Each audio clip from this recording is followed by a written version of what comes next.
Baik, kita akan melanjutkan kuliah eksplorasi geofisika ya dari saya untuk topik yang terakhir yang diamanatkan pada saya adalah terkait dengan metode basis seismik.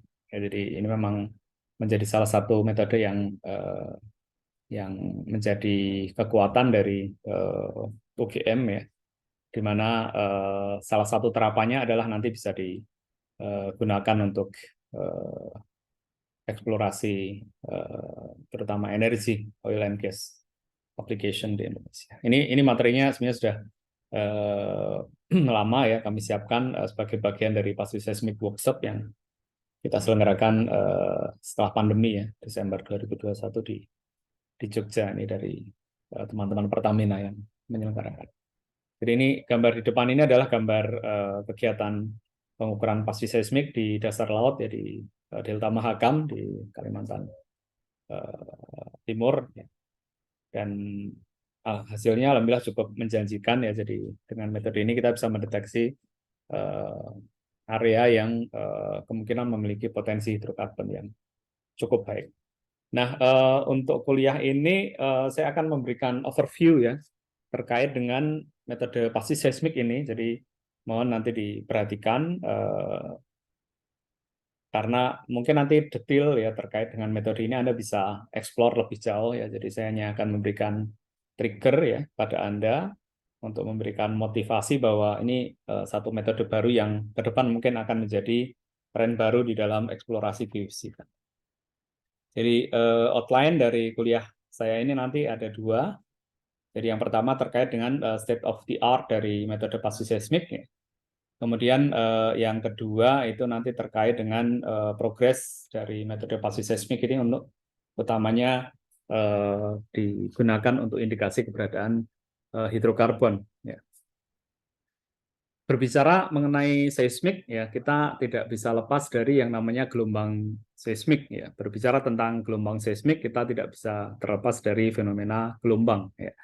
Fenomena gelombang yang paling mudah kita temukan, paling sering kita alami ya, atau paling tidak kita punya pengalaman adalah gelombang di air, di permukaan air. Ya, jadi saya seringkali ketika menjelaskan tentang getaran seismik menggunakan analogi ini, ya, meskipun mungkin orang tidak percaya karena apa benar kayak gitu gitu. Jadi gelombang seismik itu sebetulnya tidak lain adalah persis sama dengan air ini, ria air ya. Cuman kalau gelombang seismik kan merambat di dalam bumi ya sehingga fenomenanya tidak dua dimensi seperti ini tapi secara tiga dimensi dia merambat di dalam bumi membentuk kulit bola gitu. Jadi getarannya di apa bentuknya bukan permukaan air ini ya tapi kulit bola yang berriak seperti ini. Nah, untung teknologi saat ini sudah bisa membuktikan bahwa gelombang seismik itu juga sebetulnya mirip atau bahkan sama dengan gelombang air. Anda lihat di sini kebetulan di Amerika diadakan pengukuran massal ya getaran seismik ya menggunakan yang disebut dengan US Array. Ada ribuan seismometer dipasang atau geofon dipasang ya. Meskipun ini dipasang tidak secara serempak tapi apa namanya secara bertahap gitu. Tapi mereka bisa melakukan kompilasi pada saat terjadi gempa bumi, maka kita bisa melihat bahwa getaran bumi yang bisa dideteksi dari amplitudo rekaman gelombangnya itu sangat mirip sekali dengan gelombang air. Anda lihat ini sensornya tentu saja ini diperbesar ya, diperbesar, tapi gempanya di sini di Gulf of California di Teluk California ini. Kemudian Anda lihat, Anda perhatikan, ini sensornya. Jadi sensor ini kalau dia apa namanya ke atas, kalau dia naik dia akan nanti warna merah, kalau dia turun dia biru. Jadi naik merah, turun biru. Kita lihat ya. Ini kalau ada gambar sini. Nah, ini Anda lihat. Wow, jadi ada yang merah, ada yang biru, ada yang merambat. Persis gelombang air kan. Ya ini tentu saja diperbesar karena amplitudo dari getaran tanah itu mungkin ordernya mikrometer ya, jadi 10 pangkat minus 5 atau minus 6 ya, jadi sangat lemah, tapi ya ini diperbesar gitu sehingga kita bisa melihat bahwa sesungguhnya kalau itu bisa kita perbesar, gelombangnya itu ya persis sama dengan gelombang yang tadi riak di dalam di air tadi. Jadi kalau kita boleh analogikan jadi seperti ini, di air kan kayak gitu kan gelombangnya. Nah, gelombang seismik juga mirip seperti itu. Sebenarnya dia adalah kumpulan dari gelombang-gelombang yang bentuknya apa namanya naik turun itu, seperti gelombang sinus, ya sinus, kosinus. Ya. Jadi ini dua hal yang sama, cuman memang kita lihat frekuensinya agak beda ya, meskipun ya ini time-nya beda, jadi sumbu horizontalnya ini kan waktu, ya waktunya beda, tapi sebenarnya ya kumpulan dari getaran naik turun ini seperti ini, yang direkam oleh sensor getar. Oke ya, jadi perhatikan, ingat bahwa gelombang seismik itu sama dengan gelombang air. Jadi membayangkannya juga Anda nanti kalau ada eksperimen seismik, misalnya nanti Anda pakai palu mukul gitu, ya Anda bayangkan itu menggetarkan bumi dan merambat gitu ya, sehingga nanti kalau saya punya sensor pada jarak tertentu, nah dia akan merekam gitu. Sehingga nanti pada saat naik saya bisa tahu, berarti dia pas datang saat itu, nanti pas apa namanya dia dipantulkan misalnya ya, nanti kemudian ada lagi yang naik dan kita bisa catat waktunya. Ini mungkin agak sedikit konsep ya, bahwa batuan ya yang menjadi objek pengamatan geolog ya, itu ternyata dia sifatnya elastik. Ya. Artinya bersifat seperti karet. Ya. Mungkin agak sulit dibayangkan bahwa batu itu mempunyai sifat seperti karet, tetapi itulah kenyataannya dengan bukti bahwa fenomena getaran yang ada di bumi, ya, termasuk gempa bumi, itu menjadi penanda bahwa bumi kita itu bersifat seperti karet. Karena kalau bumi kita itu padat, kaku, nggak elastik, maka nggak akan ada gempa. Jadi misalnya sesar opak itu rupture atau robek gitu ya, maka kalau bumi kita tidak seperti karet, aman, nggak akan ada getaran. Di Jogja aman. Ya. Tapi berhubung bumi kita itu bersifat seperti karet atau elastik, ya elastik itu artinya kalau dia diganggu, dia akan berubah bentuk, kalau gangguannya hilang, dia akan kembali ke bentuk semula. Itu sifat karet, sifat elastik. Nah, terjadinya gempa bumi yang kita rasakan, bahkan bisa merusak bangunan, adalah pertanda bahwa bumi kita elastik. Gitu ya. Jadi nanti Anda bisa berargumen kalau ada yang menanyakan apa bukti bumi kita elastik ya dari sini. Meskipun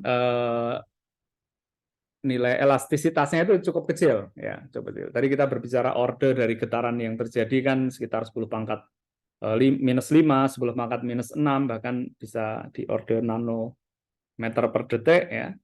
Tetapi sebetulnya tetap dia memiliki sifat itu. Jadi memang sifat itu nanti akan dimiliki pada range tertentu, pada regime tertentu. Jadi bumi kita itu memang ajaib ya, jadi bisa elastik, tapi suatu ketika dia bisa juga sifatnya plastis, ya seperti plastik, ya. Atau memang suatu saat dia kaku, ya bisa jadi juga. Jadi memang tiga hal itu bisa terjadi di bumi, tapi di antara sifat tadi memang sifat elastik itu menjadi salah satu penciri utama bumi. Ya. Sehingga di dalam nanti Anda belajar geologi struktur, Anda akan diajari hubungan antara stress dan strain. Jadi stress itu adalah gaya persatuan luas atau tekanan, kemudian strain itu adalah perubahan bentuk atau deformasi. Ya. Nah, antara gaya persatuan luas atau tekanan dengan deformasi itu saling berhubungan secara linear. Ya, hubungannya secara linear yang dihubungkan dengan yang disebut dengan konstanta elastisitas atau E di sini. Ya, ini bisa diukur di laboratorium. Kita bisa mengukur besarnya konstanta elastisitas dari batuan. Jadi ini kalau debris strain yang arah apa namanya lateral dan strain yang ke arah vertikal ini ya nanti kita bisa hitung apa namanya deformasi yang terjadi. Nah, konstanta elastik tadi atau yang disebut dengan stiffness tensor itu kalau dinyatakan secara matematika ini terdiri dari matriks ini 6 kali 6 kali 6 jadi 36 komponen elastik namanya stiffness tensor. Jadi menghubungkan antara stress dan strain ternyata rumit, ada 36 komponen. Artinya apa? Artinya bahwa bentuk perubahan atau perubahan bentuk dari benda itu sangat rumit, nanti tergantung dari sifat bendanya. Jadi belum tentu yang misalnya diberi gaya secara horizontal dia akan memberikan dampak yang secara horizontal juga, bisa jadi dampaknya bisa malah vertikal atau miring gitu ya. Jadi komponen dari angka-angka tadi yang C11, C12 dan seterusnya ini sebetulnya nanti menyatakan hubungan antara satu komponen penyebab ya berupa tekanan atau stres dan hasilnya seperti apa atau perubahan bentuk bendanya seperti apa. Ya. Jadi ini hanya sekedar ilustrasi saja, tidak usah Anda pikirkan secara mendalam ya. Hanya Anda paham bahwa ada hubungan antara besarnya tekanan ya dengan perubahan bentuk benda. Jadi kalau saya punya ini aqua ya ini, nanti kalau semakin keras saya tekan ya dia perubahannya semakin besar. Semakin saya keras lagi semakin besar lagi dan seterusnya. Jadi kira-kira seperti itu. Nah, sifat seperti itulah yang disebut dengan sifat elastik. Ya.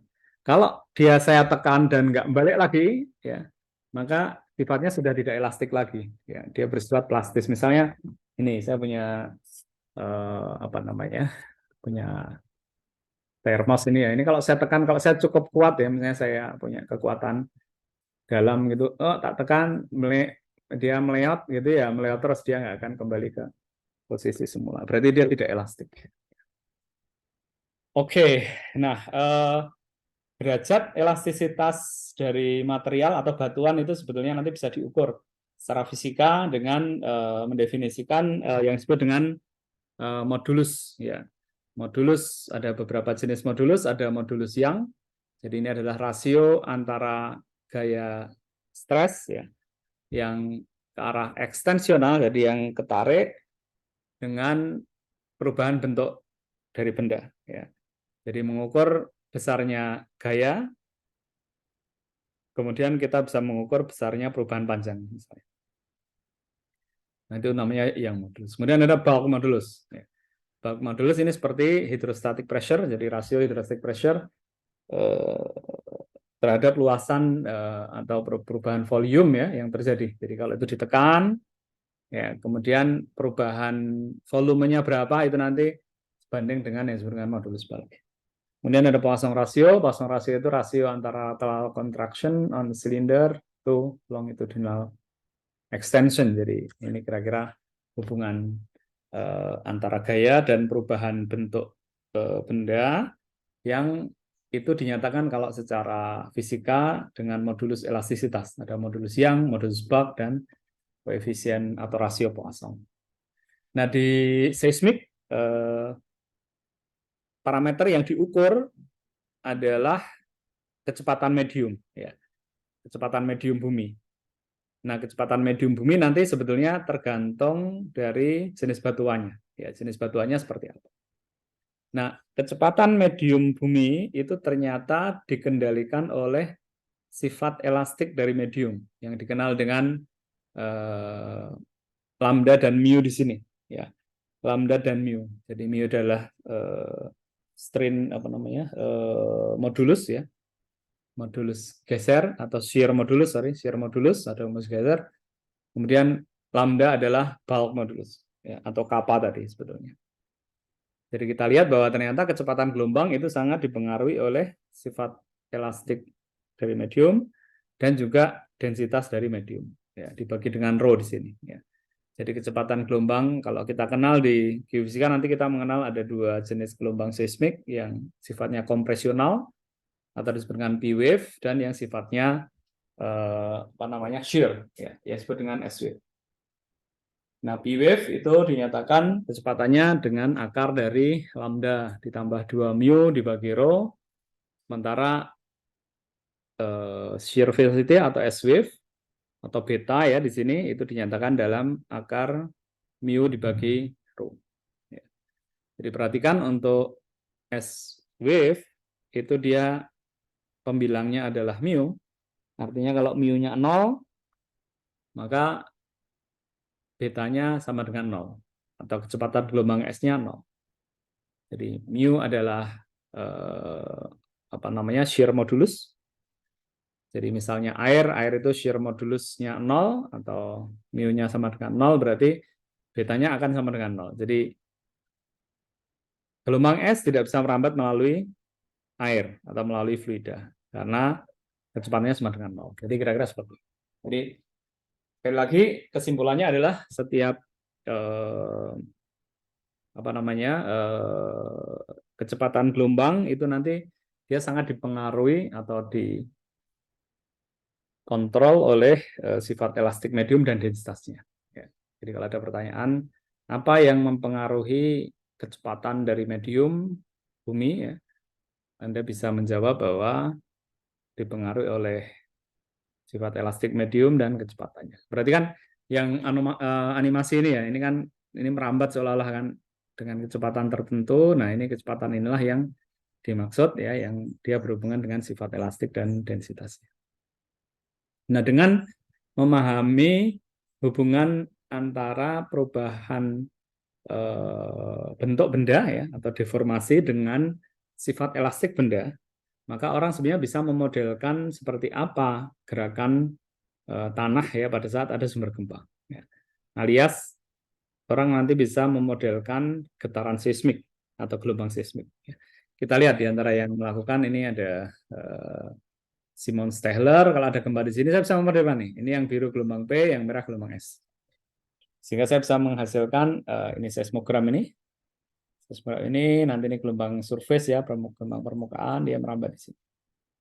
Perhatikan, nah, jadi ini adalah simulasi gempa yang dihasilkan dari menyelesaikan persamaan gelombang. Persamaan gelombang yang atas itu, yang rumit itu, Anda nggak usah terlalu khawatir ya. Ini sebetulnya tidak lain adalah hukum Newton ini, F sama dengan M dikali A. Jadi ini sisa-sisa M-nya di sini ada rho, A-nya ini du kuadrat per dt kuadrat. Kemudian ini adalah menyatakan perubahan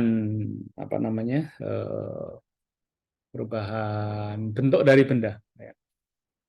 Ya, jadi ini kalau mudahnya adalah diturunkan dari persamaan gaya ya di dalam hukum Newton. Kemudian kita bisa menyelesaikan nilai perubahan perubahan posisi sebagai fungsi waktu atau du per dt. Kemudian next slide.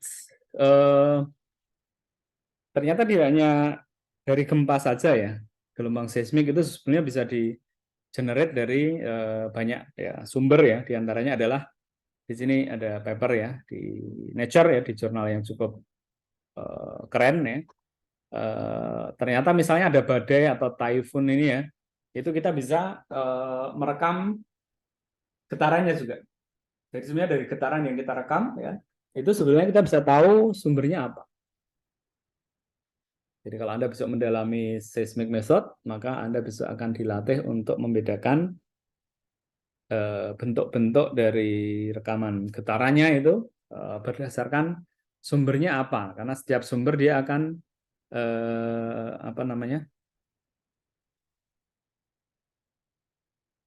akan tahu ya, masing-masing memiliki perbedaan-perbedaan ya antara satu sumber dengan sumber yang lain. Ya, jadi ini contohnya. Kemudian juga ternyata getaran seismik itu juga dipengaruhi oleh aktivitas manusia ya, sehingga hubungan antara getaran seismik dengan perubahan karakteristik ekonomi masyarakat itu juga berhubungan. Jadi sekali lagi sekarang ilmu ini semakin luas cakupannya ya, tidak hanya nanti dengan metode seismik kita berbicara geofisika atau geologi, ini ke depan juga dengan seismik ini kita bisa berbicara tentang perekonomian dari suatu wilayah ya. Ini ada yang riset tentang itu, correlation between ambient seismic noises and economic growth. Jadi hubungan antara level apa namanya getaran ambien ya, getaran latar dengan pertumbuhan ekonomi bangsa. Udah ini di Korea Selatan mereka punya stasiun seismik yang merekam dari zaman dulu ya merdeka ya, zaman tahun berapa itu 48 merdeka si Korea ini. Ini kajaknya cuma 3 tahun loh. Kita merdeka 45, Korea itu 48. Sekarang udah maju, sudah bisa sebentar lagi membuat mobil terbang ya Korea. Nah, kita malah terbangan, main terbangan. Jadi ya orientasinya beda, kita mau senang saling berdebat ya tiap pilihan presiden. Debat terus, kita mikir perkembangan teknologi bangsa Indonesia. Nah, tadi saya sampaikan bahwa karakteristik sumber itu dia menentukan bentuk getarannya. Anda perhatikan di sini. Sebelah kiri ya, paling tidak saya bisa memberikan beberapa contoh bentuk ya yang berhubungan dengan suatu kejadian ya, misalnya yang paling bawah quiet data. Jadi kalau data itu tenang ya, nggak ada apa-apa, bentuknya kayak gitu ya, kira-kira mirip-mirip gitu berulang-ulang gitu ya. Nah, ketika ada teleseism itu artinya gempa yang jauh, misalnya dari Panama di sini ya, itu bentuknya kayak gitu yang warna merah. Kemudian yang nomor 3 dari bawah, yang local earthquakes, itu kalau ada gempa lokal itu bentuknya kayak gitu. Jadi Anda perhatikan, yang sebelah kiri ini adalah gambar fungsi waktu dari getaran. Yang sebelah kanan bawah ini adalah gambar spektrumnya. Ya. Spektrumnya itu kita melihat fungsi waktu tetapi dalam kawasan frekuensi, jadi dalam hertz atau dalam period, ya dalam detik. Jadi Anda perhatikan bahwa ternyata kalau dari kasat mata yang sebelah kiri atas itu mungkin agak sulit ya, hampir mirip-mirip gitu ya. Tapi kalau kita lihat dalam kacamata frekuensi atau spektrumnya, maka kita melihat ada kekhasan di sini yang nanti menunjukkan masing-masing karakteristik dari sifat gelombangnya tersebut. Baik, ini mungkin agak kompleks gambarnya, tetapi percayalah ini tidak terlalu rumit sebenarnya untuk dipahami.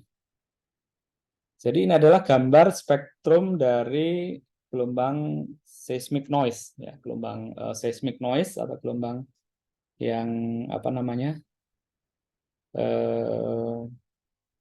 yang kita rekam dan itu selalu muncul kapanpun, ya. Itu kalau dilihat dalam kacamata spektrum hasilnya seperti ini, ya, seperti ini. Ya. Sebentar lagi akan saya jelaskan lebih detail lagi, mungkin sementara kita sampai di sini dulu.